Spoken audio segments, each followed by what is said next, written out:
Okay, good morning mga karabit. So welcome to Bulagsong Farm Rabbitry.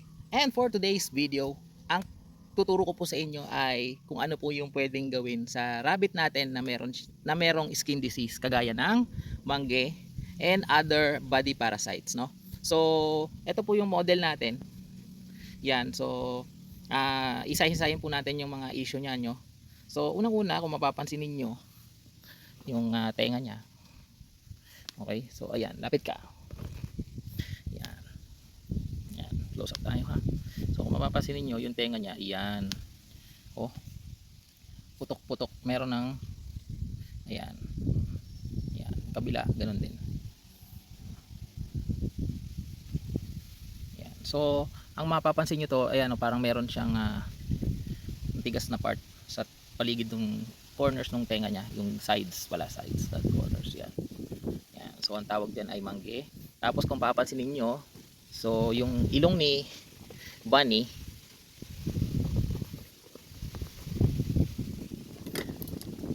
ay Pinocchio nose na din. Ayan. Yan. So Pinocchio nose. So halika rito, lapit ka. Makita mo yung ilong mo, utoy. Yan. Yan, meron din niya ganun din, ayan oh. Yan. So gagamutin din natin yan. No? Tanggalin natin tong mga dumi niya.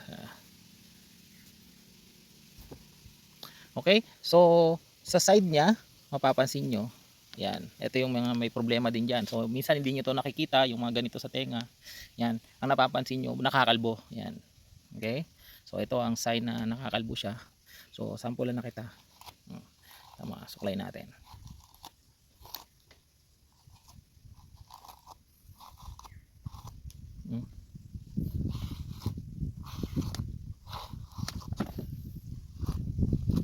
Yan, especially dito sa area na to. Ibig sabihin meron yan.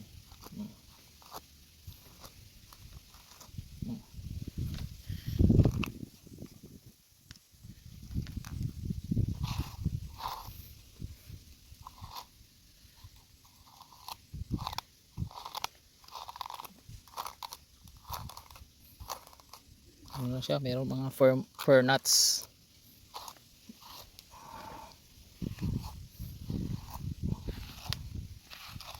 Ano, tingnan mo dito oh.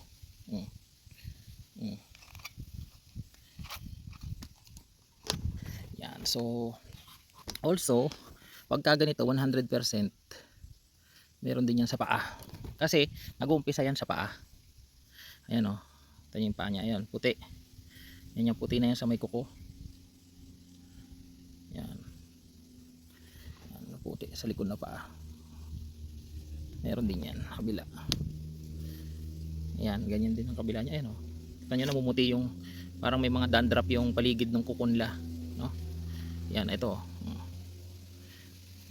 Yan oh. Tignan mo yung kuko niya. Ayun oh.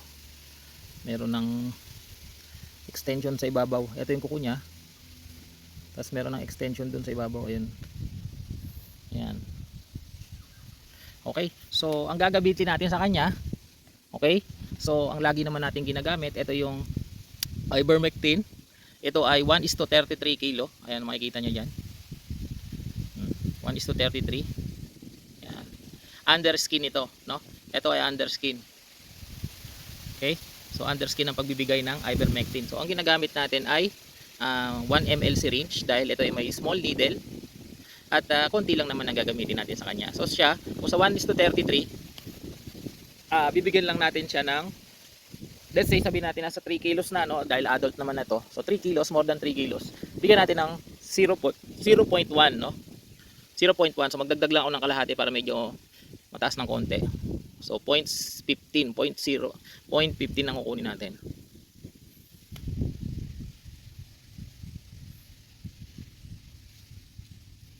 Malapot ito eh. Yan. So balik natin yung sobra. Yan. So yan lang, ang ganyan lang kalami bibigay natin. Una, ibibigay natin sa kanya underskin, no? Pag sinabi mong underskin, yun yung pagitan nung meat line niya, yung laman, at nung balat, no? Okay, so balat at laman. So doon lang sa pagitan. Kaya ito dito sa part na to sa likod ng batok. Yan. Yan yung pinaka pinaka ano, loose, ayan o. Yan. So dyan nyo ilalagay. So ngayon, angatin mo siya ng ganyan bago mo itutusok ng patagilid. Like so. Yan. So ngayon, pag nakatusok na ng ganyan, kapain nyo yung needle, ganun ninyo.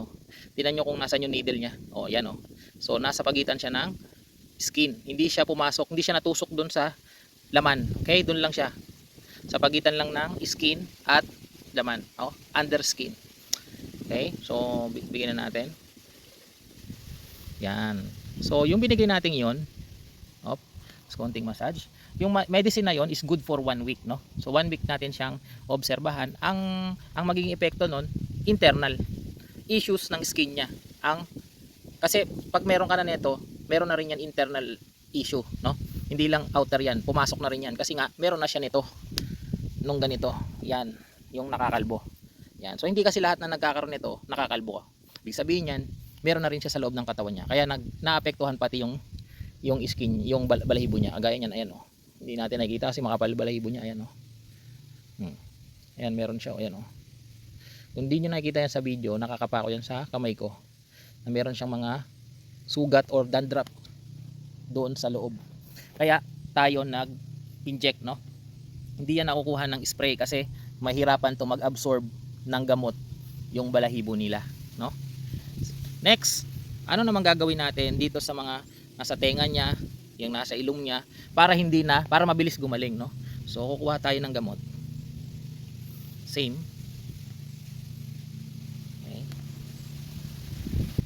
Okay, so meron na yung syringe natin. Ang gagawin lang natin diyan, a-applyan lang natin yan externally, no? So lalagyan lang natin yan. Palalambutin muna natin yan. Yan. Yan. Lalagyan muna natin yung party ng nose niya. Yan. Okay? And then, yung part din ng kanyang ears na kung saan meron ding nun. Lalagyan din natin yan.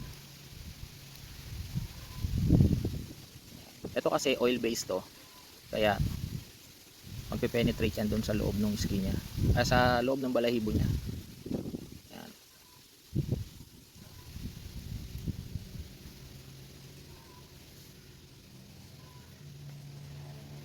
Yan.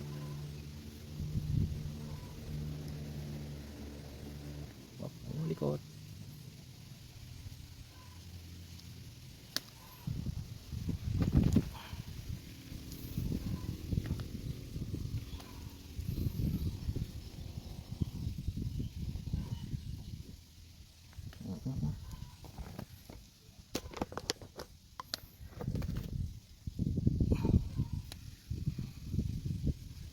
Hindi natin tinutusok yan, ginagamit lang natin yung syringe para lagyan yung tenga niya. Yan.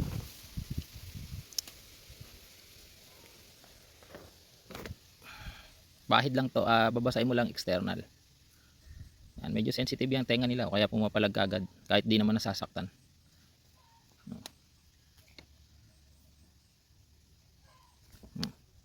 Okay, so nalagyan naman natin siguro na yan. Palalambutin na lang natin yan. Yung kabila naman, tenga, meron din.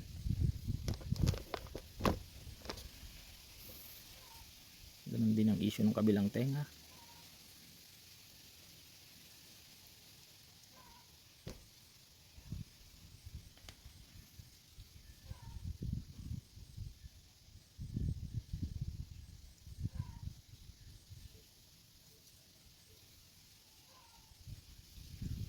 Bakit ito ginagamit ko? Ba't hindi ako gumagamit ng pang-spray?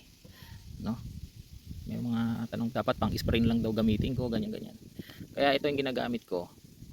Kasi ito, hindi ako naka-experience dito ng overuse. Ibig sabihin, kahit masobrahan ko to, kahit mabababad ko to ng gamot yung external part ng katawan niya, hindi ko yan nakitaan ng overdose. Hindi kagaya nung pang-spray na may nag-send sa akin ng picture. Ano daw nangyari sa rabbit niya, yung pala ang ginamit niyang panggamot ay yung pang-spray. Parang nasunog yung balat nung rabbit niya kasi na-over siya sa spray. Yan. So yun, take note doon sa mga gumagamit ng spray. Gamitin nyo lang kung sanay na kayo, pero kung baguhan kayo, magpaturo kayo sa mga dati nang gumagamit. Kasi yun nga ang epekto nun. Ito dahil internal use to, na ginamit ko externally, hindi siya ganun katapang pagdating sa labas. Pero malaki naman ang epekto nito doon sa parasite. Patay ang parasite, no? Patay pa rin.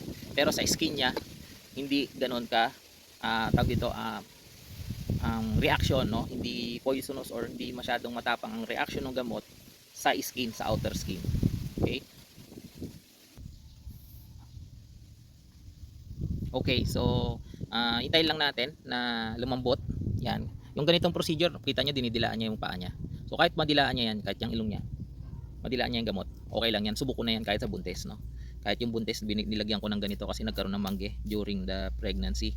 So binigyan ko ng ganito. Hindi ko siya bakunahan, nilagyan ko lang externally yung part na mayroong issue.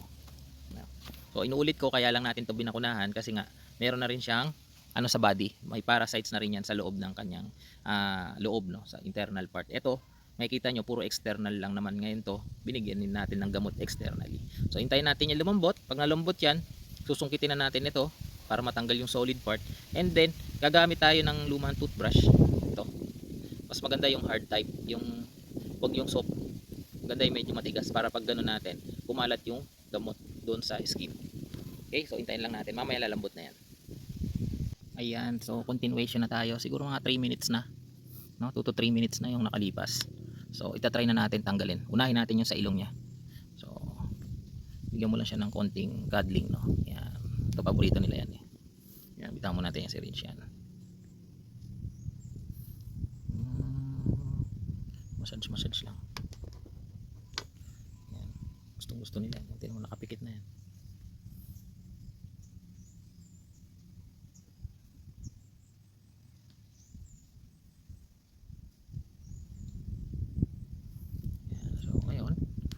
Medyo sungkitin na natin. Huwag mong tutusukin yung balat niya. Yun lang, ano, yung ilong lang, yung extension lang, yun. Yan. Okay.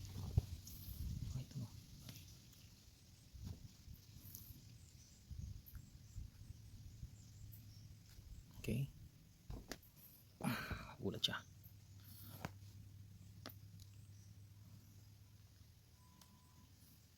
Okay. Sometimes nagdudugo yan, kasi ano, pag maaga nyo kinutkot, dudugo yan. Ibig sabihin hindi pa bumibitaw yung dry skin, no? Kaya nagdugo, nagpuwersa.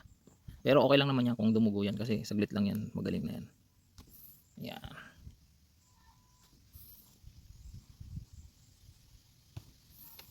Malapit na. No, ano to, patience, huwag niyong bibiglain para hindi nadadala si Bunny. Hindi nasasaktan. Yan.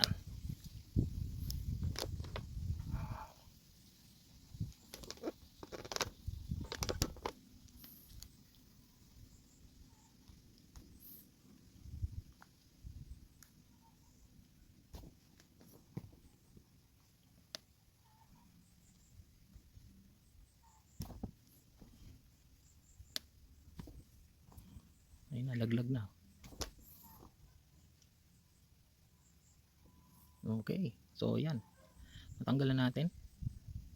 Okay. Kita nyo? So, kita nyo yung nose niya? Hindi na siya matangos, no? Balik na sa normal yung nose niya. Medyo namumula lang ng konti. Yan. So,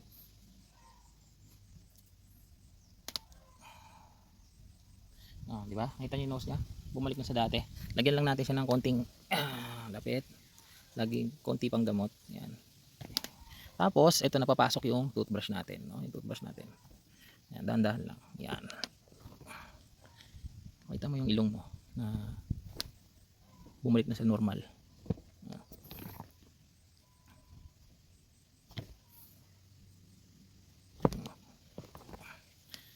Kulit mo. Meron mabait yan, kagaya pag ganyan-ganyan yan. Bigyan mo siya ng ano, tapos paabuti mo ng konti doon. Yan. Yan. Yan. Sensitive yan, yung ilong nila. Yan, okay na yan. Ibig sabihin na lagyan na ng gamot. Next, doon na tayo sa tenga. Yan, sa tenga naman tayo. Ganun din gagawin natin. No? Medyo.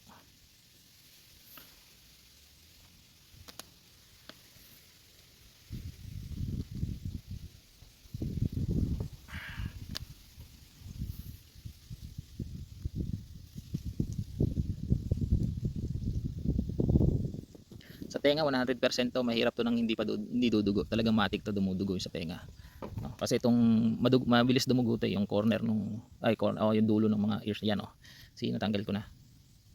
Okay, nakita nyo? Yan oh. Yan. Yan ay nandito. Tanggal na. Next, ito.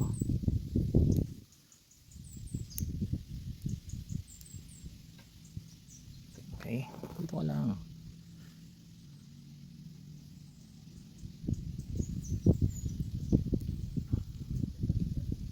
Yan o. Ito nyo. Tanggal. Okay.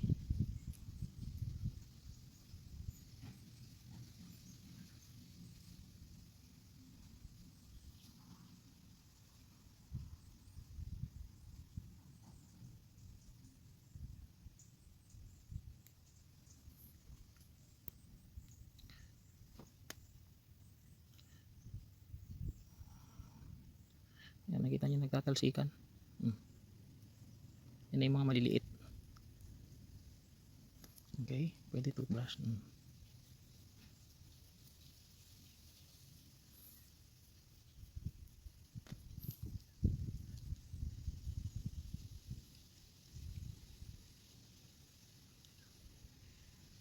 Yan, medyo namumula na.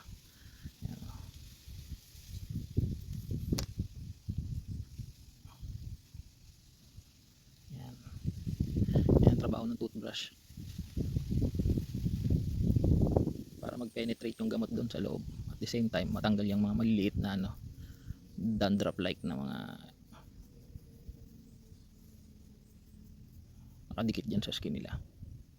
So doon sa area na hindi nyo maabot, edi ilagay nyo lang ng gamot.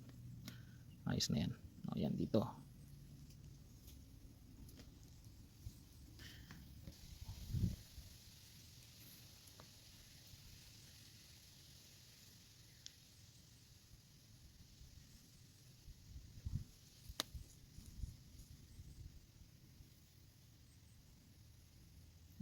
Ayan, tatanggal, tatalsikan.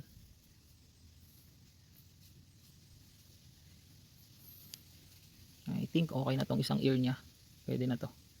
Bahala na dun sa ibang small things yung gamot, no? Yan o, napunta sa mukha niya yung iba. Yan o. Yan pa iba o. Tatalsikan nga. Next, kabila. Ito naman tayo sa kabilang tenga. Yan. So itong isang tenga naman na to. Okay, tingnan nga natin. Ayan, tanggal na din oh. Yan oh. Yan. Yan, nakikita nyo yan oh. Oh, kita nyo, tatanggal ng kusa oh. Konting lang, tanggal na. Ibig sabihin nag-react na yung gamot doon.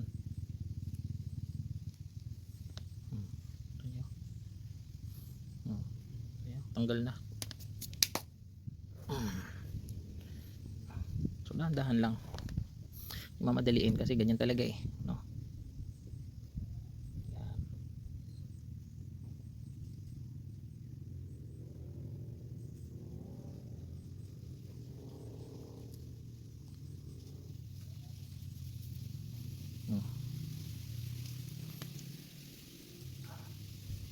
Tapos pag tingin nyo,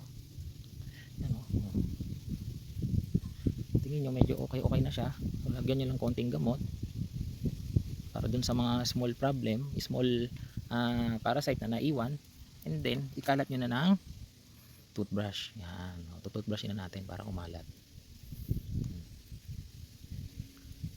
Okay, so moving up tayo dito sa upper part ng tenga niya. Ito buo.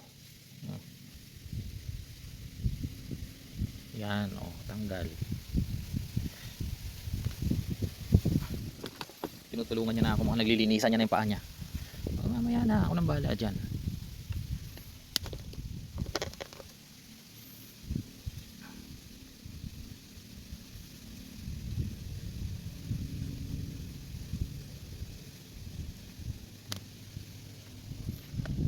Hindi masyadong malaki yung nandito sa kabilang tenga niya, hindi kagaya doon sa isa.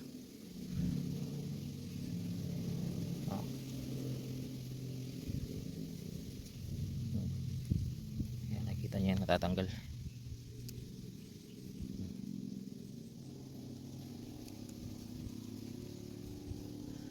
Ayan, ang dami. Pati camera tinamaan. Ayan. So, tingin ko okay na yan. Lagyan lang natin ng konting gamot.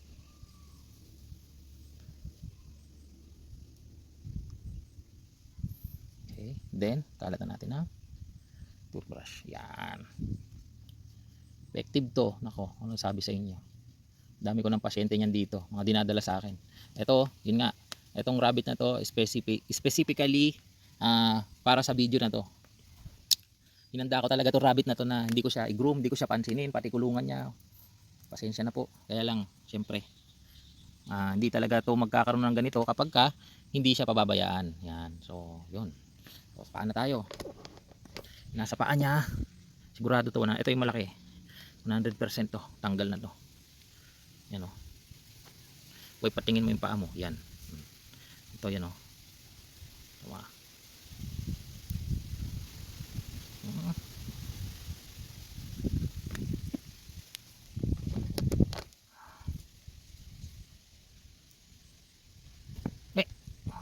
Dito lang. Ayan.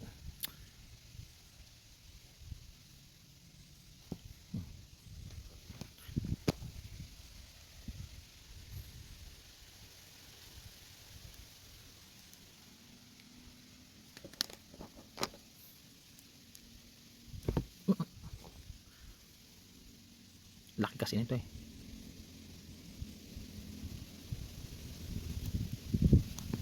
Ito yung nag-iisang, pero mga paa mo ito para matapos na tayo. Isa na to eh.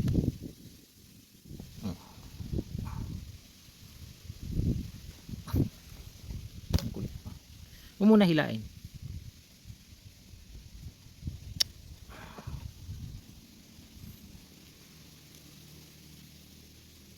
Yan na, malapit na. Ito nyo. Lapit na.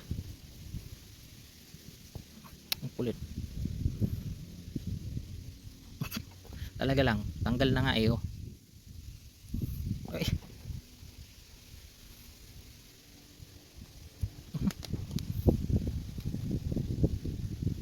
Yun, ayan. Ang laki. Tanggal na.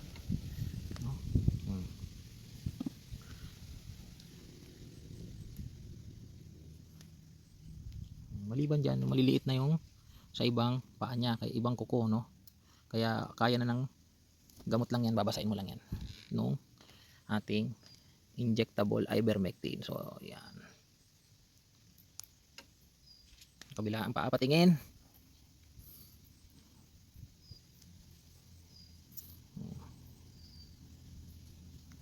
Yan, ayos lang yan. Ito walang extension, hindi nagkaroon ng extension, hindi kagaya nung isang paa niya, yung isang kuko niya meron. Ito meron konti sa ilalim. Yan o. Ayan. Ito meron konti. Wala, natanggal na.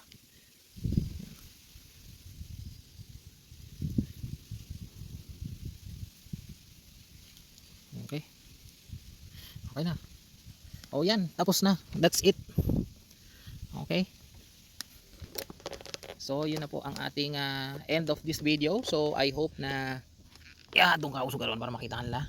Yan. So I hope na yan, malinis na yung tenga niya, yung ilong niya, wala na din yung extension. Okay, so I hope na na malinisan niyo na din yung rabbit ninyo using through the help and through the guide of this video. And until next time, thank you very much for watching. Keep on learning. Don't forget to subscribe. Bye.